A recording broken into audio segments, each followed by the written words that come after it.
Ērika, ko tu mums var pastāstīt par jauno projektu cenām Baltijas valstīs? Galvaspilsētu centros. Rīgā noteikti būs lētāk nekā Viļņā un Tallinā. Tās cenas diezgan atšķirās.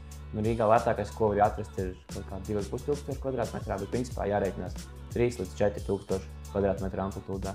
Ja mēs skatāmies Viļņu, Viļņā tās cenas, ar ko jārēķinās centrā jaunam dzīvoklim, būs no 4 līdz 5000, un Tallinā visdārgākā tur centrā jaunās mājās 5000 un uz augstu kvadrātmetru cena. Tā kā neskatoties uz to, ka mums liekas ārprāts, cik Rīgā viss ir dārgi un kurš tos īpašumus pērk, salīdzinājumā ar mūsu Baltijas kaimiņiem tas vēl ir nekas. Kāpēc tev šķiet? Kāpēc ir tāda cenu amplitūda? Pirktspēja noteikti.